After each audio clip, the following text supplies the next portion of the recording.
Beliau bersedia menundukkan wajah untuk mengucapkan rasa terima kasih kepada bawahannya. Belum pernah ada seorang raja pun yang mau melakukan hal itu. Halo, assalamualaikum warahmatullahi wabarakatuh. Hadir kembali dengan saya Nyepa di cara saya akan review tentang tutur tirulan ya. Masih di episode pertama ya, dengan judul Pelangi di Atas Kurawan, dan untuk versi sandiwaranya ya, dan untuk versi sinetronnya yaitu Kidung Cinta Arya Kamandano. Dan sekarang ini mengisahkan tentang pertama kalinya Empu Tong Bajil dan Dewi Sambi itu muncul di cerita ini ya. Prabu Kertanegara memerintahkan kepada Raden Wijaya untuk mengatur tentang pembagian hadiah. Raden Wijaya merasa ada seseorang yang terlupakan untuk diundang ya, yaitu Empu Hanggareksa.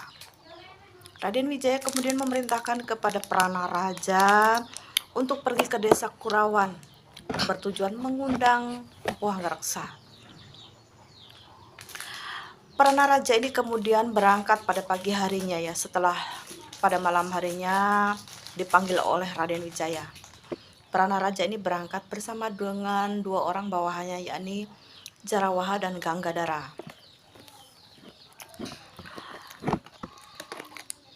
Mereka bertiga ngobrol di jalan ya.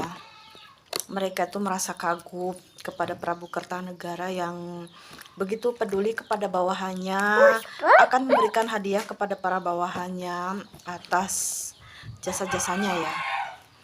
Sebelumnya tidak ada, dan tanpa terasa mereka pun tiba di satu perjalanan ya, di satu jalan yang tepi hutan lebat, dan di tengah jalan itu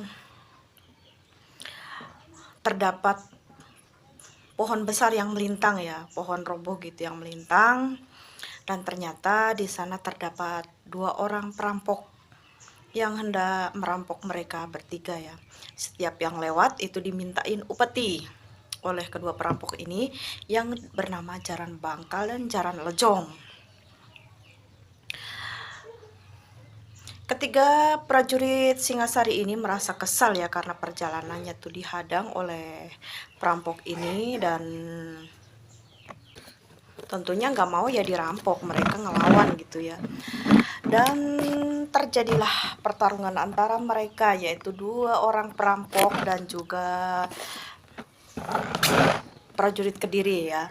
Jarawaha dan Ganggadara itu merasa kesal, akhirnya mereka berdua tuh maju, dan mereka berdua tuh berhasil mengalahkan Jaran Bangkal dan Jaran Lejong.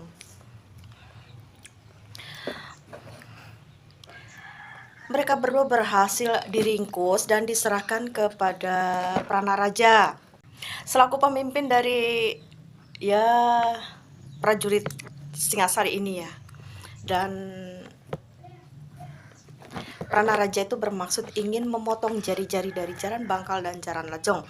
Ketika kerisnya udah dihunus dan siap ditebaskan ke jari-jari dari Jaran Bangkal dan Jaran Lejong, tiba-tiba muncullah seorang pendekar cebol dari lereng Tenger, yaitu Empu Tong Bajil ya. Empu Tong Bajil ini melemparkan batu kecil ya ke pedang yang digunakan untuk menebas lengan dari Jaran Bangkal dan Jaran Lejong ya. Tentu saja pedang ini tidak jadi mengenai tangan dari Jaran Bangkal dan Jaran Lejong. Ternyata yang melemparkan adalah Empu Tong Bajil, dan akhirnya ya Empu Tong Bajil ini bertarung dengan Ganggadara dan Jarawaha. Tentunya untuk seorang Ganggadara ini tidak bisa mengalahkan Empu Tong Bajil, karena Empu Tong Bajil bukanlah tandingannya. Tapi kala itu Empu Tong Bajil belumlah berlaku kejam ya, masih mau memaafkan, mungkin masih mau membiarkan Pranaraja dan yang lainnya itu hidup mungkin ya, nggak diserang menggunakan Aji Segara Geni. Tapi mereka bertiga kemudian memilih untuk pergi dan tidak meladeni Empu Tong Bajil yang dibantu oleh Dewi Sambi. Tapi kala itu Dewi Sambi sempat bertarung dengan Ganggadara ya, sampai Ganggadara ini menjadi bulan-bulanan dari Dewi Sambi. Beruntung Dewi Sambi tidak menggunakan Aji Tapak Wisa, sehingga Ya hanya menggunakan ilmu-ilmu olah kanuragan saja. Meskipun kewalahan untuk Ganggadara, tapi Ganggadara masih bisa berdiri tegak, dan Pranaraja kemudian memerintahkan kepada dua orang prajuritnya untuk tidak melanjutkan pertarungan, memilih untuk pergi saja karena tujuan mereka bukanlah untuk bertarung di tengah jalan ya, melainkan untuk mengundang Empu Hanggareksa. Dan Pranaraja berkata, lebih baik kita pergi saja, tidak usah meladeni orang yang tidak enggenah. Sementara itu Empu Tongbajil dan Dewi Sambi memperkenalkan dirinya kepada Pranaraja, karena Empu Tongbajil ini tahu kalau Pranaraja dan Ganggadara juga Jarawaha adalah prajurit Singasari. Dan kala itu Empu Tongbajil sebenarnya merupakan bawahan dari Patih Kebo Mundarang ya, patih dari kerajaan Gelang-Gelang yang kala itu mulai memberontak. Cukup sekian cerita dari saya ini ya. Ini adalah perjalanan dari 3 prajurit Singasari yang dihadang oleh Empu Tongbajil dan Dewi Sambi, taruh saja begitu ya.